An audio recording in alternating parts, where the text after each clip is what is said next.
dos pequeninos. E dentro dessa tese do senhor, o senhor não fala contra os pastores que ganham? Não, pelo contrário, Para pastorear, eu acho que todo né? mundo tinha que ganhar. Eu acho que todo mundo. E se a igreja pode, por exemplo, porque tem igrejas hoje, Fábio, que sofrem para manter os seus obreiros, porque não tem recurso. São igrejas pequenas, né? Então elas vão ter menos obreiros. Mas tem igreja que quem ganha dinheiro, quem desfruta dos recursos financeiros da igreja são os bancos.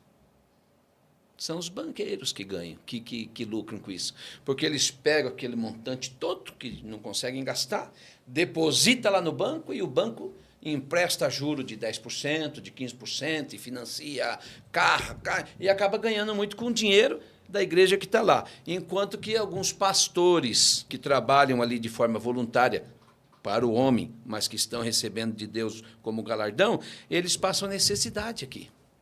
Eles passam necessidade, porque aquele que foi chamado para administrar não está sendo justo em administrar.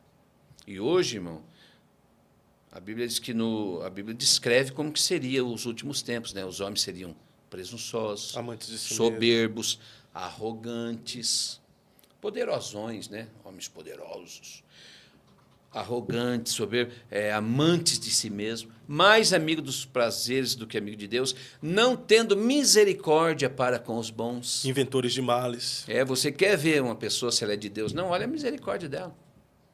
Porque quando Deus te põe para juízo ou para julgar alguma coisa, quando Deus te põe para ser ali uma liderança, Ele quer que você exerça a misericórdia.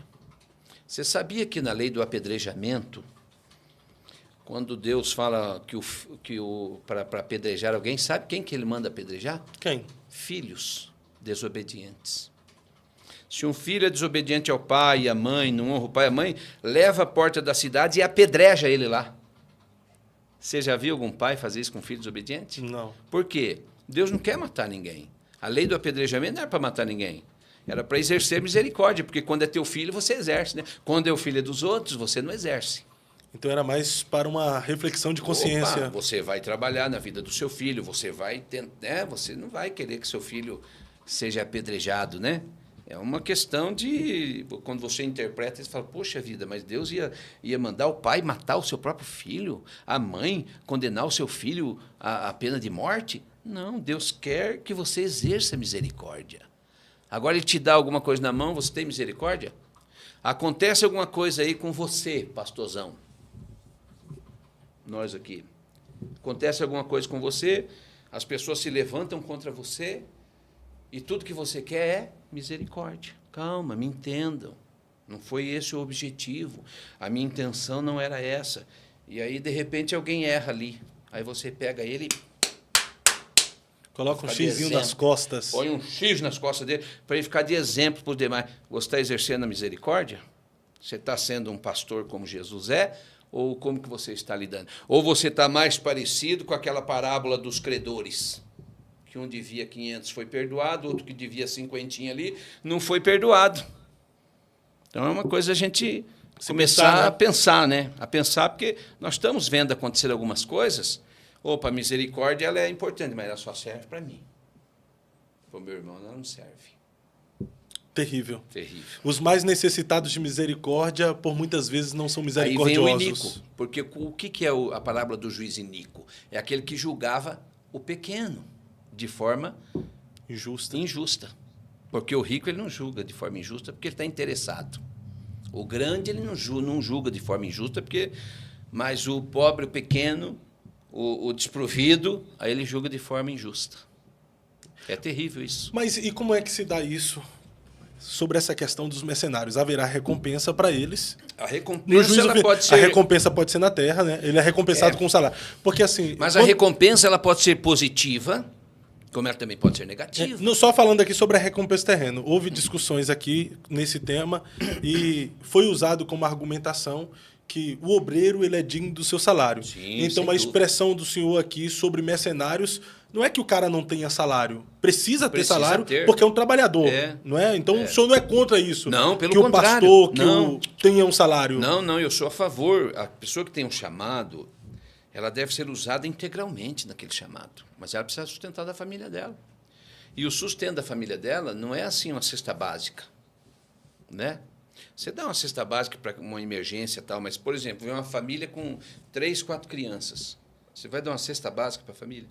Você não pode, irmão. Você tem que pensar que a criança tem que comer farinha láctea, mucilon, tomar leite.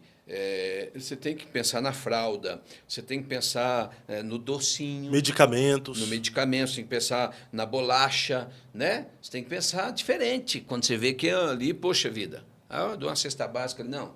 É a mesma coisa o obreiro que está na igreja. Ele precisa ser cuidado pela igreja. Né? Quem administra isso? Não é os irmãozinhos ali. É quem Deus põe para administrar. É o fiel dispenseiro. Não é uma profissão, mas é um trabalhador. Não é um infiel dispenseiro. A Bíblia quer que nós sejamos dispenseiros fiéis. Está escrito na palavra. Né? Requer, porém, fidelidade dos dispenseiros. Você sabe porque a palavra fiel é usada muito na marinha. Né? Na marinha, aquele que cuida do rancho é chamado de fiel. Por quê? Porque ele não vai fazer acepção de pessoas. Ele vai cuidar de todo mundo igual. Está todo mundo lá em alto mar, um está comendo lá ovo maltine, o outro está tomando mingauzinho de farinha para não se desidratar, para não enfraquecer. Isso é injusto. Né?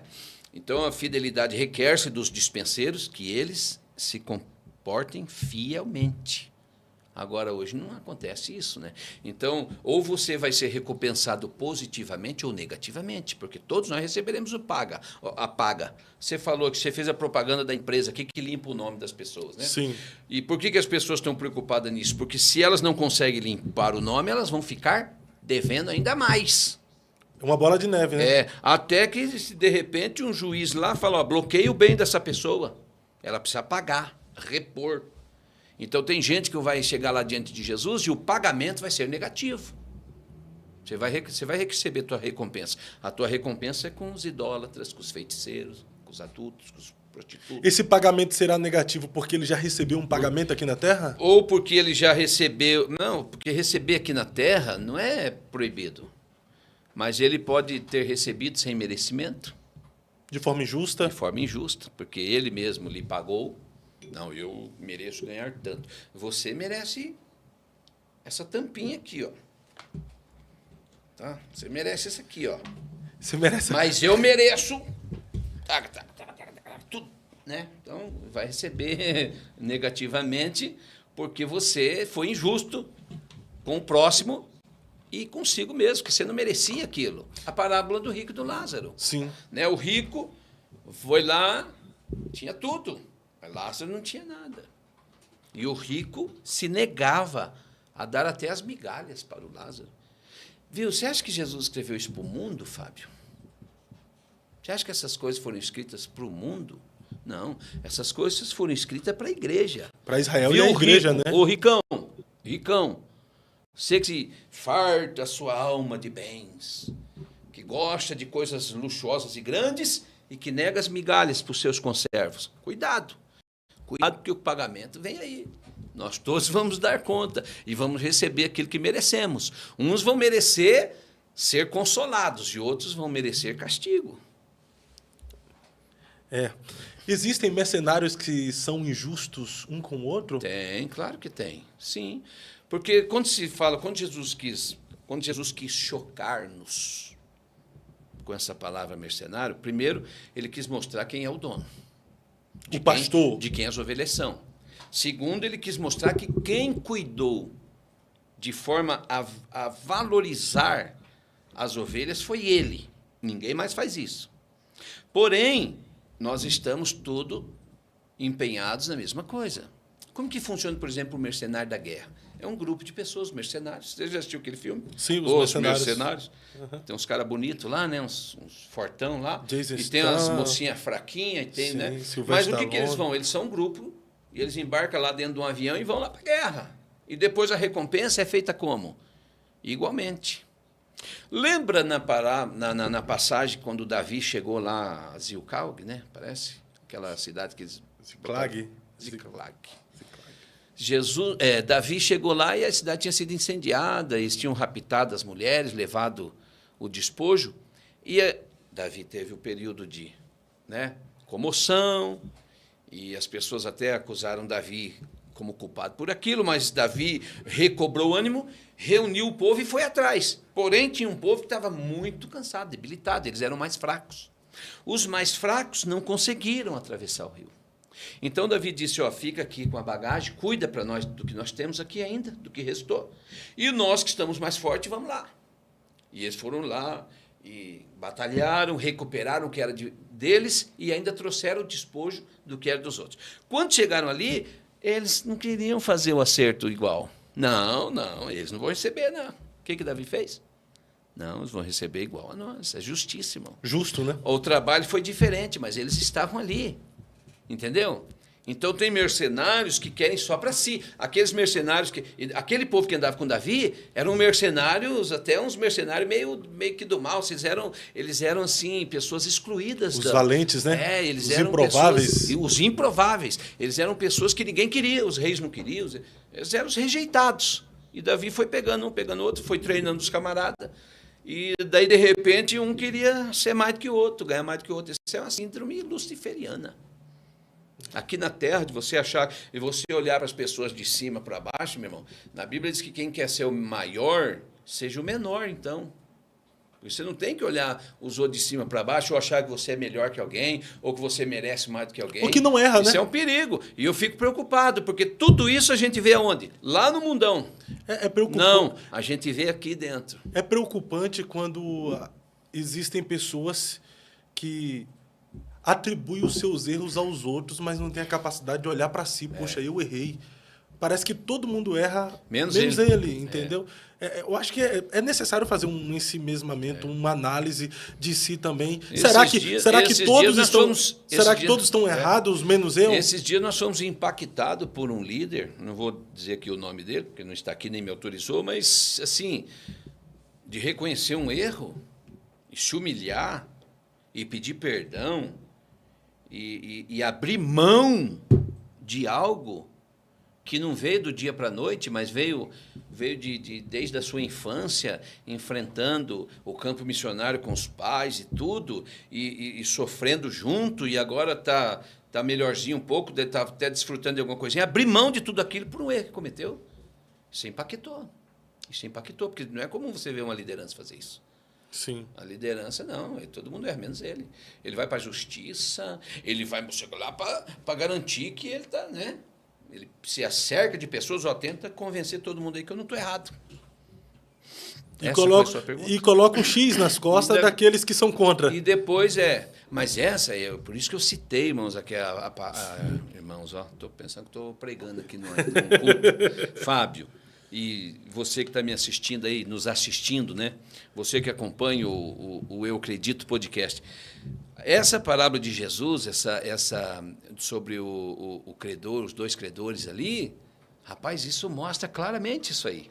Né? O cara saiu dali livre, contente, alegre, mas o X das costas, ele tinha um X nas costas dele. Foi tirado, o cara perdoou lá, o rei perdoou. Sim. Não, você está livre. Você devia 500, você está livre, fiquei com dó. Quando ele encontrou aquele que devia 50 para ele não tirou o X das costas do outro, não. Ele estava matando a pessoa. Ele só não matou porque não deixaram. E aí colocaram de novo para ser julgado aquela pessoa. E aí que vem a condenação. Porque conforme você julga, você é julgado. Conforme você mede, você é medido. Conforme você trata, você é tratado, meu irmão. Com Jesus não tem essa. Perfeito, perfeito.